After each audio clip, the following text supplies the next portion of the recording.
Welcome back to our channel DFE properties. ఇప్పుడు మీరు చూస్తున్న ఈ హౌస్ వచ్చేసి చెంగిచెర్ల బొల్లిగూడెంలో ఉందండి.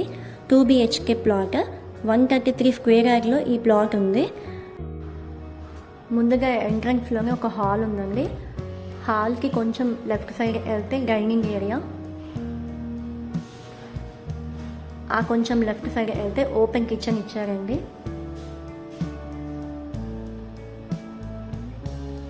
కిచెన్ నుంచి మళ్ళీ ఆపోజిట్గా ఒక లెఫ్ట్ సైడ్ ఒక కామన్ వాష్రూమ్ ఇచ్చారు. ఆ పక్కన ఒక బెడ్రూమ్ ఇచ్చారు. ఆ బెడ్రూమ్కి విత్ వాష్రూమ్ ఉందండి. అండ్ దానికి మళ్ళీ లెఫ్ట్ సైడ్ వెళ్తే ఇంకొక బెడ్రూమ్ ఇచ్చారు. మీకు కేవలం 3 years మాత్రమే అవుతుంది దీన్ని తీసుకొని. ఈస్ట్ ఫేసింగ్ అండి. చుట్టుపక్కల అన్ని డెవలప్డ్ హౌసెస్ ఉన్నాయి. మీకు ఈ హౌస్ నుంచి చెంగిచెర్ల రైల్వే స్టేషన్ కేవలం 3 kilometers మాత్రమే ఉంటుంది. మరిన్ని వివరాల కోసం ఇక్కడ డిస్ప్లే అవుతున్న నెంబర్కి కాల్ చేసి కనుక్కోండి. ఇంకా మీకు ఏమైనా ప్లాట్స్, ఫ్లాట్స్ సేల్ చేసే అవసరం ఏమైనా ఉంటే వెంటనే ఈ నెంబర్కి సంప్రదించండి. మరిన్ని వివరాలు తెలుసుకోండి. అంతవరకు నా ఛానల్ని సబ్స్క్రైబ్ చేసుకోవడం మాత్రం మర్చిపోవద్దు. Thanks for watching.